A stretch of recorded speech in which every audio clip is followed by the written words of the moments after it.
I never thought I would feel invisible in my own marriage, but that was the moment I realized something was quietly breaking inside me.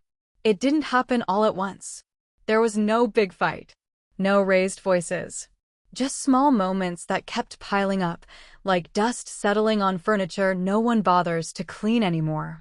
At first, I told myself I was imagining it. I told myself I was being too sensitive. But deep down, something felt off and I couldn't shake it. I remember standing in the kitchen one evening, listening to my husband laugh on the phone with his mother. His voice sounded lighter than it had with me in weeks.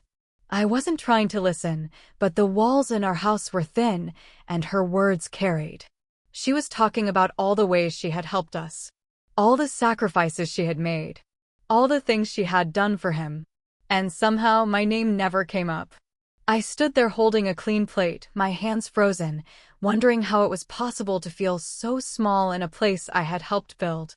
I had cooked the meals, paid the bills when money was tight, stayed up late when he couldn't sleep. But in her stories, it was always her. She was the support. She was the strength. She was the reason he stood tall. At first, I smiled through it. I didn't want to seem ungrateful or rude. I thought maybe this was just how mothers talked. I thought there was room for everyone. But slowly, I started to notice how her words shaped the way my husband looked at things. The way he nodded when she spoke. The way he went quiet when I tried to explain how I felt. It was confusing. Painfully confusing. I wasn't trying to compete with her. I wasn't trying to take anything away. I just wanted to be seen. To be acknowledged. To know that my place in his life was solid and real. But somewhere along the way, it felt like my role was shrinking. Like my presence was being rewritten by someone else, piece by piece, until I barely recognized myself in my own story. That was the first time I asked myself a question that scared me more than I wanted to admit. Was I slowly being pushed out without anyone ever saying the words? Hello and welcome. Before we start, tell me in the comments where you're watching from. If these real stories speak to you, make sure to subscribe and hit the like button. So enjoy the story. When I first married my husband, I truly believed I was stepping into a life that would grow stronger with time. We weren't rich. We didn't have a big wedding or a fancy house. But what we had felt solid, like something we could build on together, slowly and carefully. Our home was small, but it was warm. Every morning, sunlight came through the kitchen window just enough to touch the table where we ate breakfast. I used to wake up early to make coffee before he left for work. Nothing special. Just a quiet habit that became our way of starting the day. He would sit across from me, half awake, scrolling on his phone, and I would remind him not to forget his lunch. In the evenings, we shared simple meals. Sometimes it was pasta. Sometimes soup. We talked about work, about bills, about little dreams we never rushed. I believed those conversations mattered. I believed they were stitching us closer together. His mother was very present in his life from the beginning. I knew that before I married him. He spoke about her often, and always with respect. She had raised him mostly on her own, and I admired that. I thought it explained his kindness, his patience, the way he tried to do right by people. When I first met her, I tried my best to make a good impression. I dressed neatly. I brought food when we visited. I listened more than I spoke. She wasn't unkind to me, not openly. She was polite, careful with her words, always reminding me how much she loved her son. I told myself that was normal. At family dinners, she sat at the head of the table, serving everyone before she sat down. I offered to help in the kitchen, and sometimes she accepted, sometimes she waved me off. I laughed when she told old stories about my husband as a child, even when I felt a little left out of the memories. In those early days, I truly wanted us to feel like a family. I made space for her in our lives. I encouraged my husband to call her often. If she needed help with errands, I made time. When holidays came around, I never complained about splitting time or traveling longer hours. I believed that kindness would always return kindness. There was a quiet pride I felt when I managed our home. Keeping things clean. Making meals on time. Stretching money when things were tight. My husband noticed back then. He would thank me. He would say things like, "I don't know how I'd do this without you." Those words stayed with me. When he came home tired, I listened. When he doubted himself, I reminded him of his strengths. I believed in him fully, even when he didn't believe in himself. Supporting him felt natural, like breathing. I didn't keep count. I didn't expect praise. I just thought this was what love looked like. His mother would sometimes call during dinner. He always answered. I didn't mind. I told myself that love didn't have to be divided, that there was enough room for everyone. Sometimes she would ask what we were eating, and I'd hear him tell her. Other times she would ask if he was resting enough, if he was working too hard. I noticed how her voice softened when she spoke to him. How he listened carefully, even when the advice was something we had already talked about. Still, I stayed quiet. I didn't want to seem jealous or insecure. In my heart, I felt steady. On weekends, we cleaned the house together. Music playing softly. Windows open. I'd wipe the counters while he took out the trash. Afterward, we'd sit on the couch, tired but content, watching old shows we'd already seen a dozen times. Those moments felt safe. Like proof that we were doing something right. His mother visited often. She'd look around the house and comment on small things. Sometimes she praised me. Sometimes she made suggestions. I accepted both with a smile. I told myself she meant well. I told myself she was just used to being involved.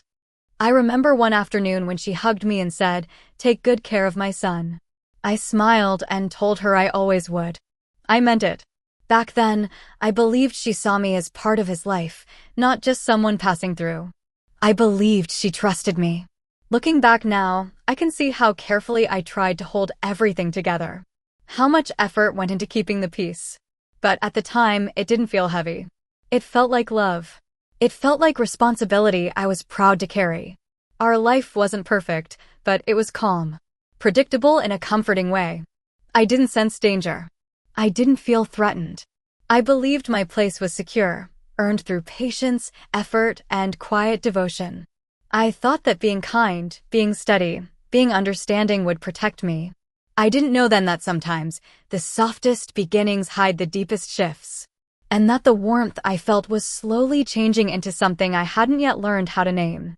At that point, I still believed everything would stay the way it was. The changes didn't arrive loudly. They came softly, almost politely, which made them harder to notice at first. If I'm honest, I probably noticed them before I admitted them to myself.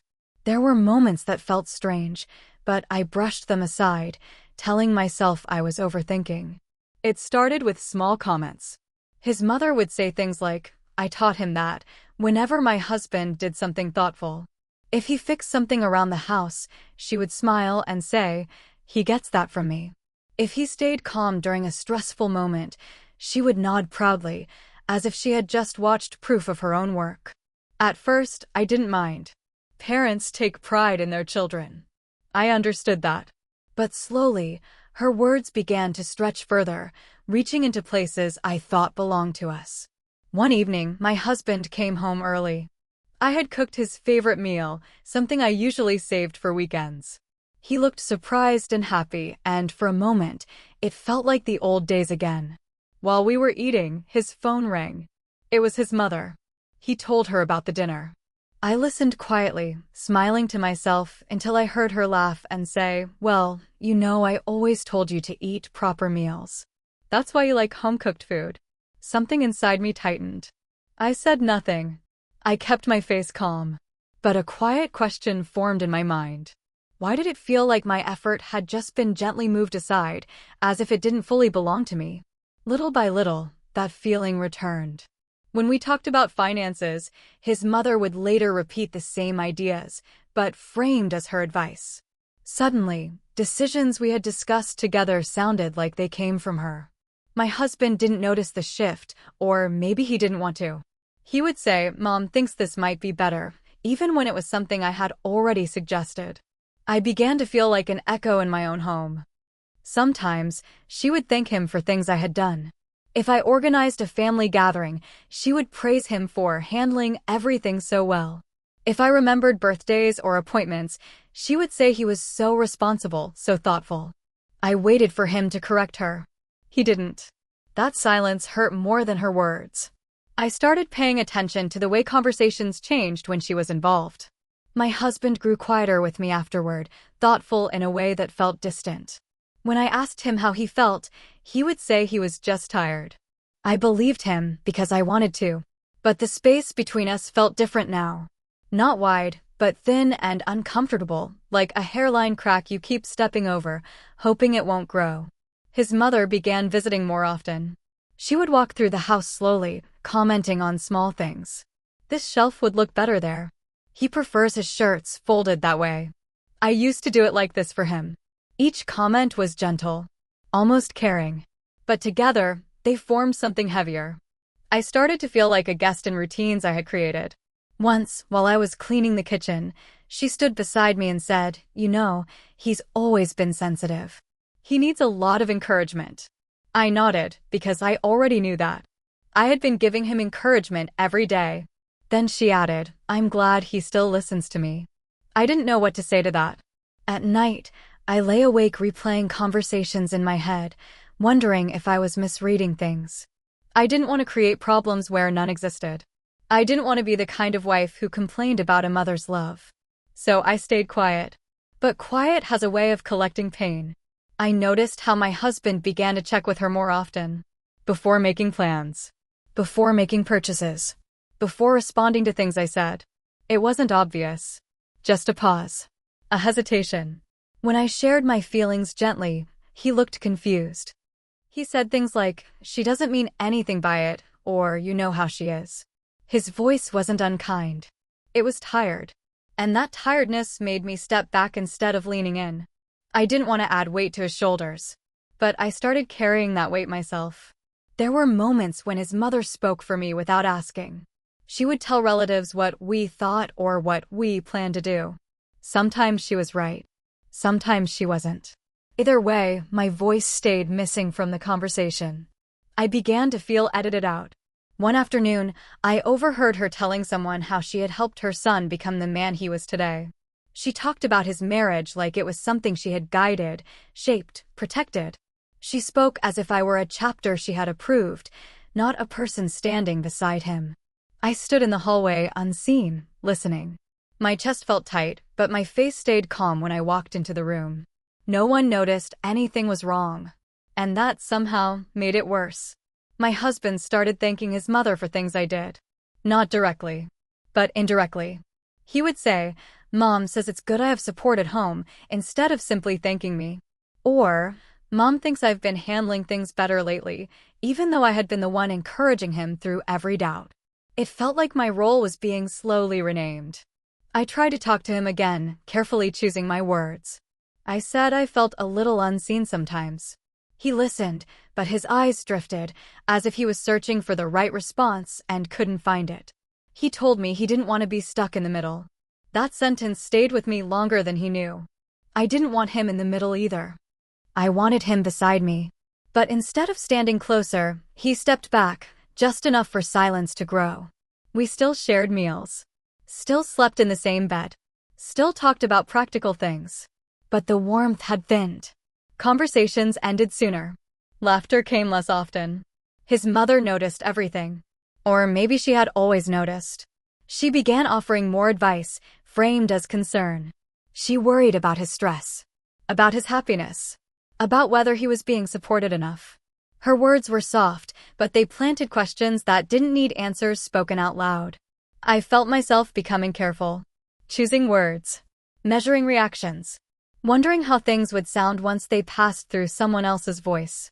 There were days when I missed the simplicity of before. When love felt like action instead of explanation.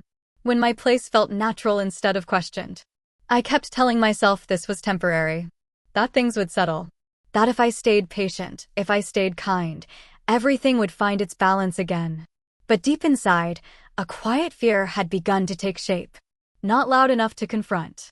Not strong enough to name. Just heavy enough to sit with me, every time I realized that the story of our life was being told more and more without my voice in it. There is always a moment you can point to later and say, that was it. At the time, it doesn't arrive with warning. It doesn't announce itself.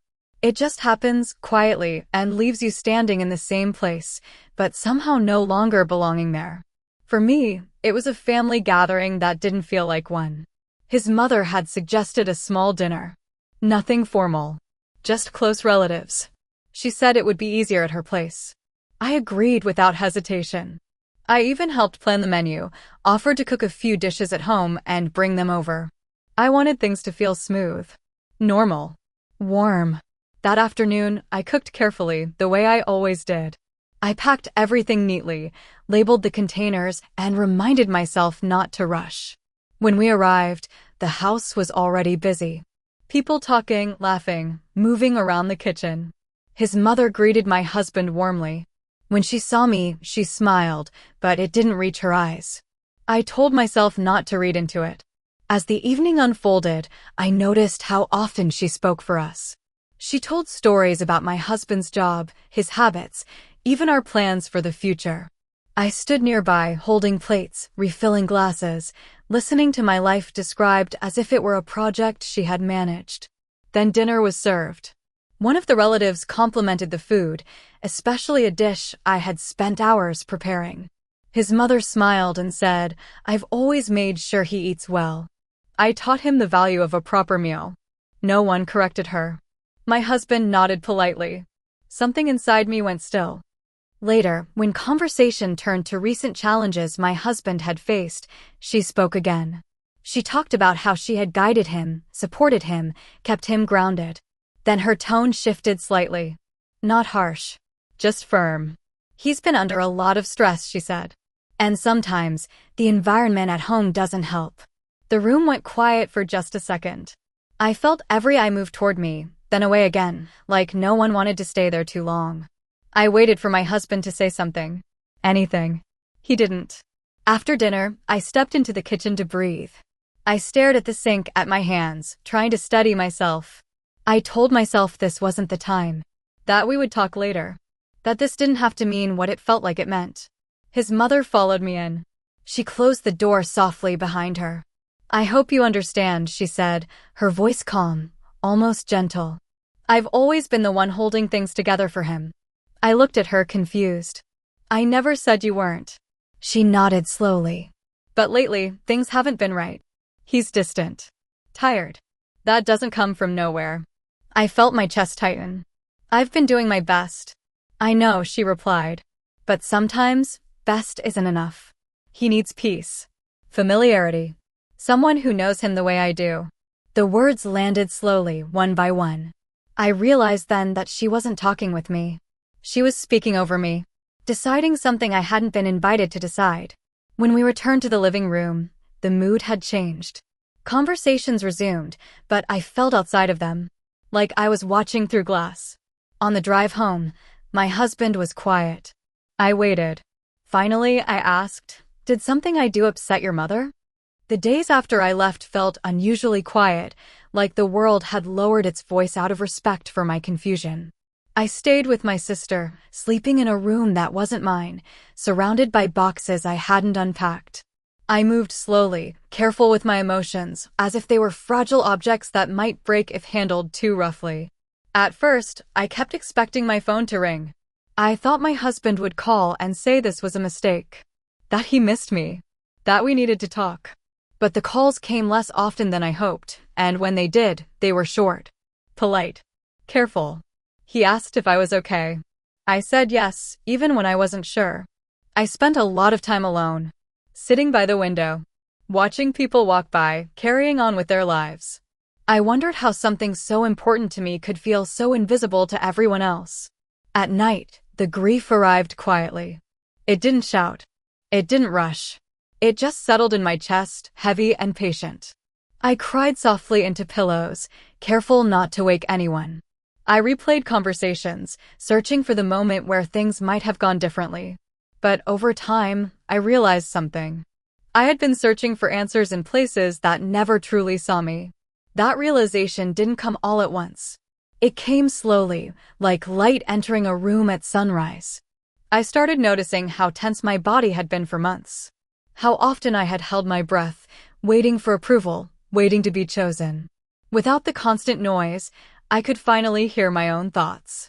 I remembered who I was before I tried so hard to keep everyone comfortable. Before I measured my words. Before I shrank myself to make space for someone else's importance. I thought about all the love I had given freely. The meals. The patience. The emotional labor. None of it had been wasted. It had shaped me. It had proven my capacity to care deeply. And caring deeply was not a flaw. Loneliness still came, especially in the evenings. I missed the sound of my husband moving around the house. I missed our routines. But I also noticed something new. I felt lighter in certain moments. Less guarded. Less afraid of saying the wrong thing. One afternoon, while folding laundry, I realized I wasn't waiting anymore. Not for a call. Not for permission. Not for someone to explain my worth back to me. That was when forgiveness began, not for them, but for myself. I forgave myself for staying quiet for too long. For doubting my instincts. For believing kindness alone would protect me. I understood now that being gentle didn't mean being invisible. I didn't hate my mother-in-law. I didn't even feel angry anymore. I saw her clearly now, a woman afraid of losing her place, clinging to control because it made her feel secure. That understanding didn't excuse the pain, but it softened it enough to carry. As for my husband, my feelings were more complicated. I loved him still, but differently. With space. With clarity. I stopped blaming myself for his silence. Some people don't know how to choose, even when choosing is exactly what's required. Healing didn't feel like a victory. It felt like acceptance. Acceptance that I couldn't change how others told the story. Acceptance that my truth didn't need their approval to be real. Acceptance that I could walk forward without all the answers. I began doing small things just for myself. Morning walks. Writing in a notebook. Drinking coffee slowly instead of rushing through it. These moments grounded me. Reminded me I was still here. Still whole. Still worthy. I didn't know what the future held. I didn't know if reconciliation was possible or even healthy. But I knew this, I was no longer willing to disappear to keep the peace. The pain hadn't vanished. It sat beside me sometimes. But it no longer defined me. I was learning how to stand in my own story again. And for the first time in a long while, that felt like enough. Time has a gentle way of teaching lessons without forcing them. As weeks turned into months, the sharp edges of what happened began to soften. Not because the story changed, but because I did. I stopped replaying everything in my head. I stopped asking myself what I could have done differently. Some questions don't lead to healing. They only lead back to the same quiet ache. Learning when to let those questions go was part of my growth. I began to understand that love without boundaries can slowly erase you. Not out of cruelty, but out of neglect. I had given so much space to others that I forgot to keep any for myself. Now, I was learning how to stand gently but firmly in my own place. There was courage in that, even if it didn't look loud or brave from the outside. I didn't cut anyone out of my heart. I didn't hold grudges. I simply stepped back and allowed distance to teach what closeness could not. Sometimes, peace comes not from fixing things, but from accepting them as they are. I spoke to my husband less often. When we did talk, the conversations were honest but calm. I no longer tried to convince him of my worth. I trusted that if someone truly wanted to see it, they would. And if they didn't, that was not something I needed to fight. That realization felt like freedom. I learned to honor my own feelings without explaining them away. I learned that being kind does not mean being silent. And that choosing yourself doesn't mean you stop loving others. It simply means you stop losing yourself. Slowly, life opened again. I laughed more easily. I slept more deeply. I felt present in my own body, my own thoughts. The future no longer felt like something I needed to fear or control. It felt open. I carried the lessons with me quietly. That love should feel steady, not uncertain. That respect should not need to be earned through suffering. That your voice matters, even when it trembles. I don't know how the rest of the story will unfold. Some endings are not meant to be wrapped up neatly. Some chapters close softly, without announcements or final words. And that's okay. What I do know is this. I am no longer afraid of being unseen. Because I see myself now, clearly and fully. I know the care I bring. I know the strength it takes to walk away without anger, to heal without bitterness. There is a quiet power in choosing peace. And in that peace, I found something I had been missing for a long time. Thank you for watching and being part of this story. If you enjoyed it, please like the video and subscribe for more powerful real-life stories. Your support helps this channel grow and reach more hearts. Thank you and see you again soon.